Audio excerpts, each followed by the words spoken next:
All right, let's talk about success.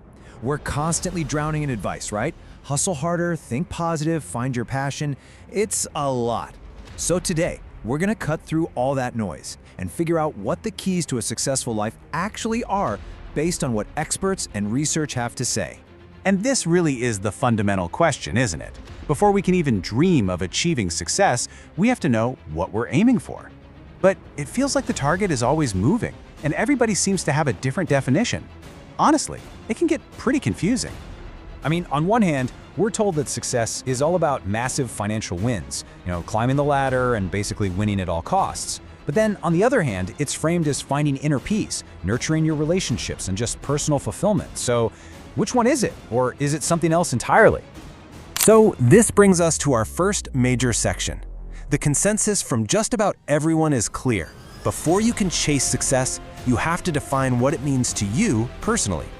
According to success expert Brian Tracy, this part is completely non-negotiable. Your definition might be wildly different from your parents or your friends, and you know what?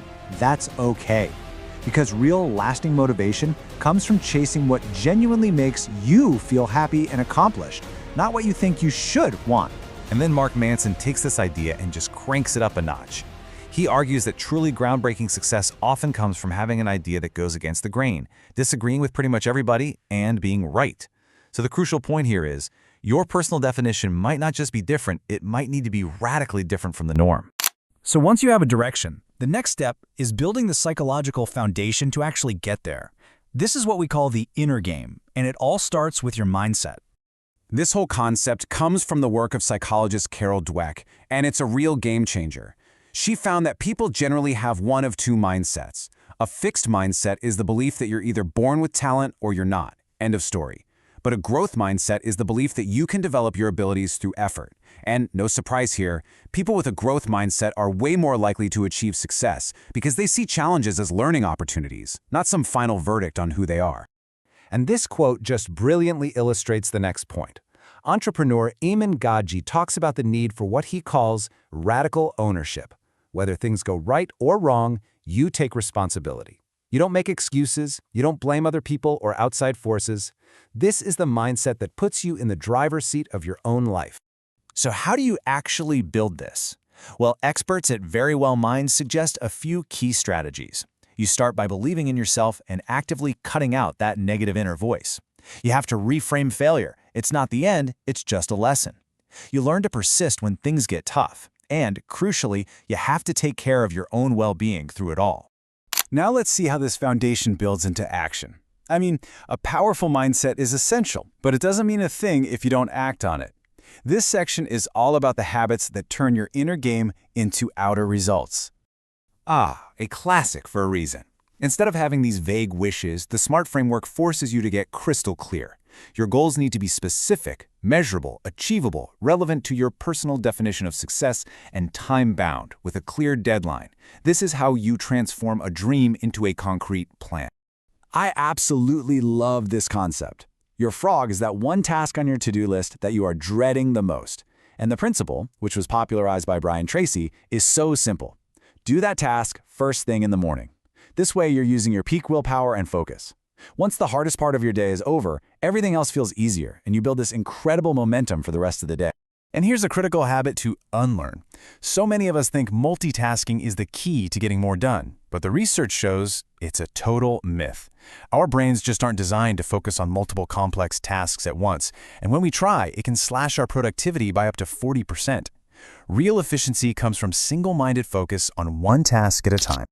But all that relentless action and hustle can lead straight to a dead end if you're not careful. This brings us to the long game, finding balance and making sure your success is actually sustainable. This number comes from a Gallup survey, and it's pretty staggering. 23% of employees report feeling burned out at work often or always.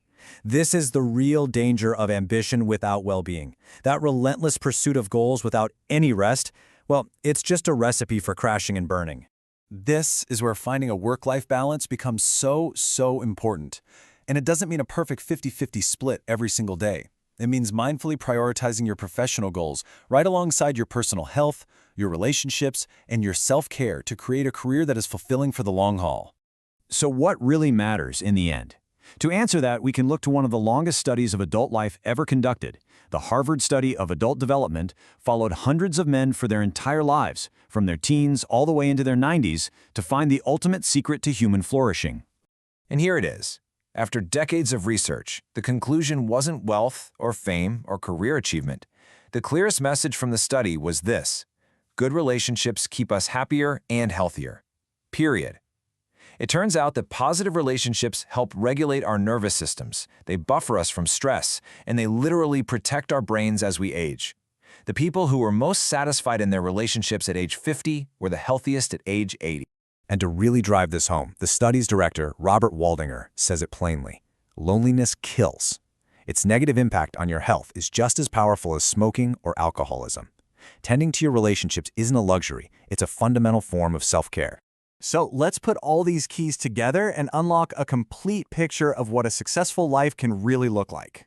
Here's the takeaway in 4 simple steps. First, you have to define success on your own terms. Second, you build the inner foundation with a growth mindset and radical ownership.